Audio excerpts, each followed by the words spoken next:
Então Jesus passeava no templo. Jesus não frequentava o templo. Ele, quando está lá, ele passeia, olha para lá, olha para cá, vê o pessoal, olha onde os grupos estão, qual é a onda dos religiosos, o que está rolando, o que os rabis estão ensinando para grupos pequenos reunidos em torno dele. Ele está passeando no templo, tranquilo. Não está procurando absolutamente nada. É uma manhã que ele acordou, estava fria no inverno, foi ao templo e começou a passear, sem chamar ninguém, sem falar nada, nem para os seus discípulos imediatos, que estavam sempre nas proximidades dele, não. Apenas passeava no templo, no chamado Pórtico de Salomão, que era uma das entradas principais. Então, rodearam-no os judeus, e quando diz os judeus, está falando do pessoal vinculado à religião, e que viviam no templo. Eles vieram e o rodearam, fizeram um anel em volta dele e o interpelaram. E olha só a interpelação. Até quando nos deixarás a mente em suspenso? Porque eles dizem, que negócio é esse, cara? Eu dou a minha vida para a reassumir, ninguém a tira de mim, pelo contrário, eu espontaneamente a dou, tenho autoridade para a entregar e também para reavê-la. E eles estavam pretendendo matar Jesus. Aí olharam para isso e disseram, que negócio é esse? Até quando tu deixarás as nossas mentes em suspenso? O que é isso que tu estás falando? Que tu estás ensinando? Se tu és o Cristo, dize-o francamente, o que é isso? E a religião entra em crise quando o evangelho é pregado e os discípulos entendem a linguagem de Jesus e as suas metáforas. Mas quem está com o coração bloqueado não entende nada. Parece que são pessoas que ficaram absolutamente obturadas em toda a sua cognitividade, não conseguem perceber o óbvio. Os simples entendem, mas os eruditos, os acadêmicos, os religiosos, os fanáticos especialmente, não entendem nada. E aí, até quando nos deixarás a mente em suspenso? Se tu és o Cristo, dize-nos francamente. Mostra a tua carteira de identidade de Cristo. Essa carteirinha da ordem dos pastores com carimbo. Este é Jesus o Cristo. E tem autorização nossa para andar por aí. Era isso que eles queriam. Um Cristo que se submetesse a eles, que achasse que eles e as autoridades do templo eram o máximo. E Jesus nunca os procurou, nunca os indagou, nunca se interessou pelo que diziam ou pensavam, nunca, nunca. Jesus estava ali falando com gente, com povo, não com essas pessoas que se colocavam acima da categoria de gente. Esses donos da verdade, esses semideuses da religião, Jesus nunca os procurou, sempre viveu na marginalidade, cresceu em Nazaré, botou sua base em Cafarnaum, no meio dos gentios, dos angustiados, dos oprimidos, dos aflitos, dos perdidos, dos culpados. É aí que ele fica o tempo todo, e quando ele vem para Jerusalém, ele é uma perturbação o tempo todo, porque se ele cura, isso é uma angústia para os religiosos. Se ele diz uma palavra sobre iluminação espiritual, essa é uma perturbação para os religiosos. se ele convida a andarem com ele, porque ele é o bom pastor. Quem quiser ser dele, entrar pela porta que é ele mesmo, e obedecerem ao Evangelho, e a saberem que nada nem ninguém os arrebatará da sua mão, e que ele tem o poder de fazer isso, porque ele tem o poder de dar a vida, e depois chamá-la de volta para si mesmo.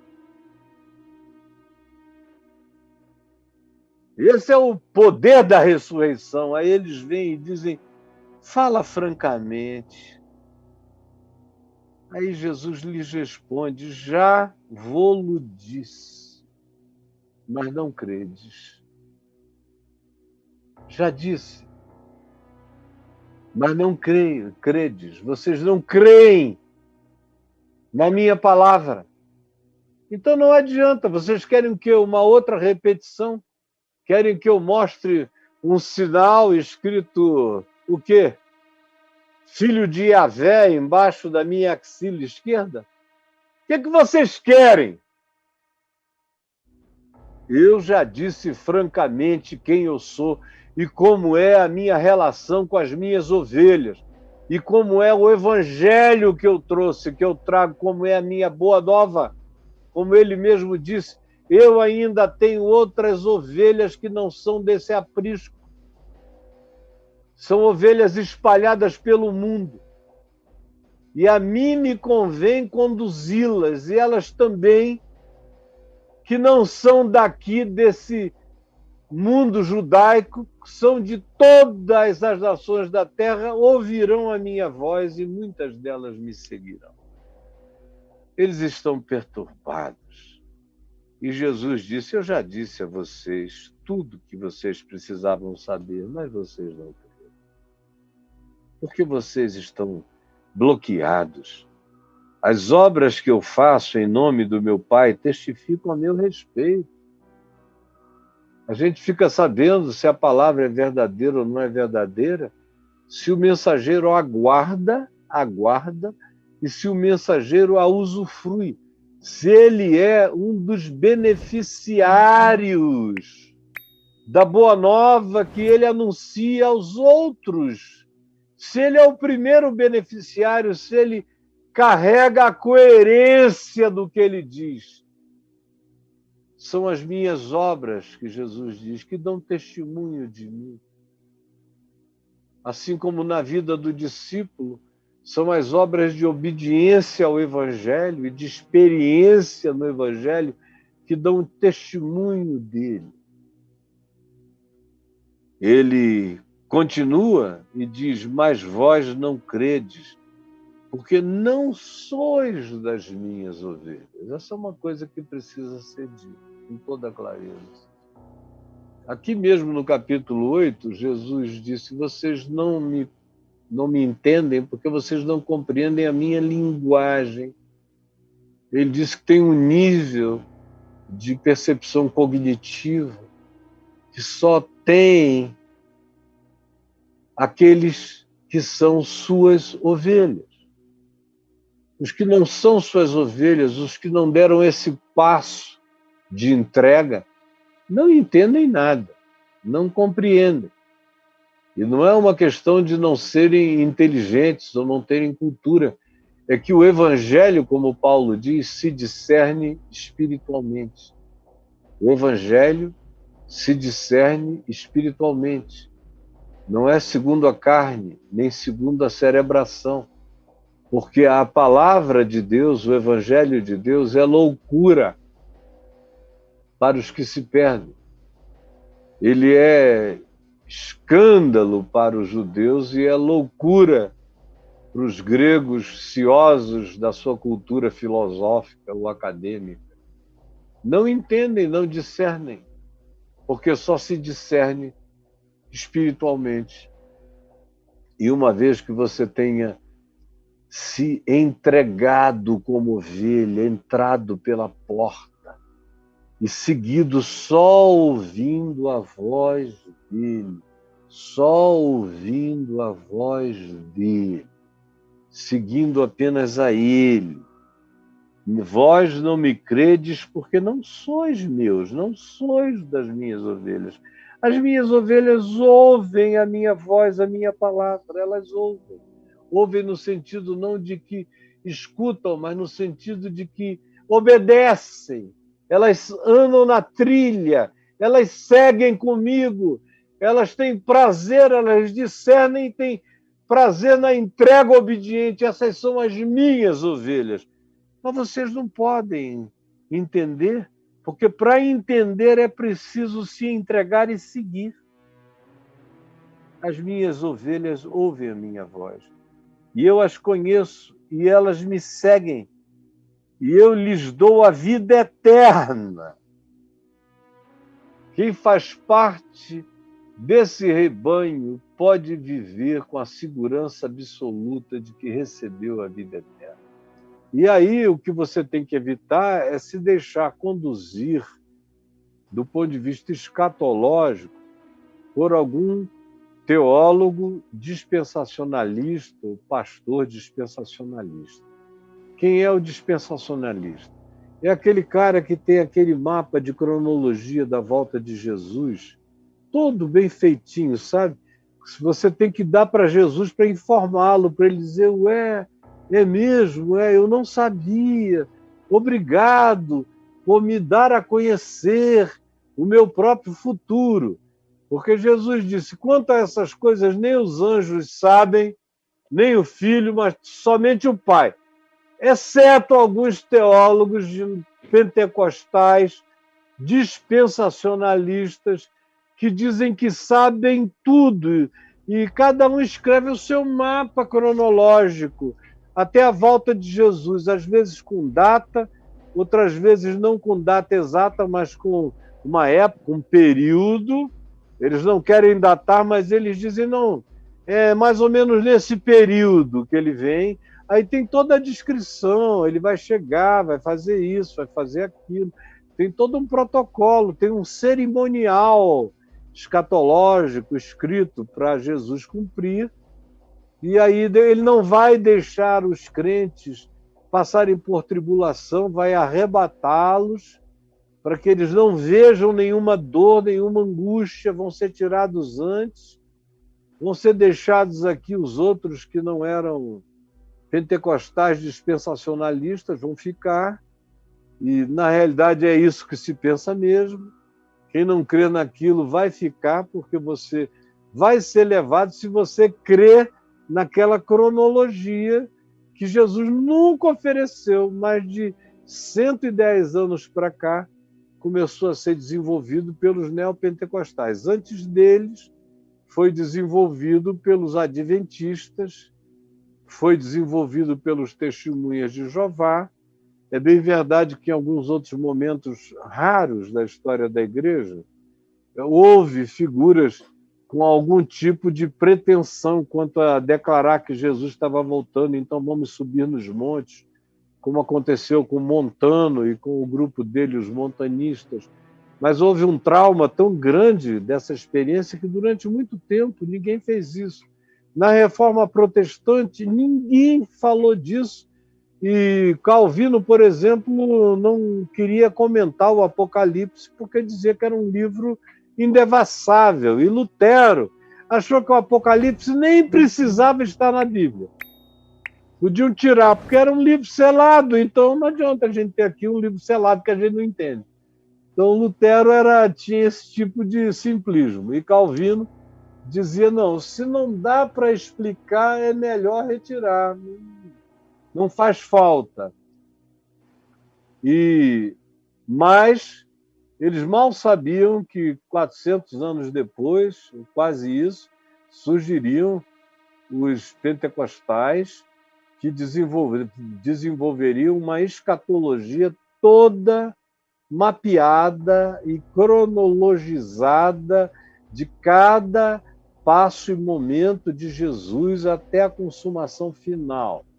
Como eu disse antes, houve Ellen White, dos adventistas, depois a gente tem os testemunhas de Jeová, com Rutherford, também dizendo quando é que Jesus voltaria, e aí chegaram os pentecostais dispensacionalistas. Já marcaram a data várias vezes, aí Jesus não vem, eles mudam, nem pedem desculpa a ninguém, mas eu, nos dias da minha vida, que não são tantos, são só 65, porém, vendo o fenômeno cristão evangélico se desenrolar diante dos meus olhos, na minha casa, o tempo todo, mesmo antes de eu me converter, e depois de convertido, aí então eu tive uma overdose de tudo isso, das leituras e das experiências práticas com essas figuras. Graças a Deus, eu nunca entrei na deles, jamais.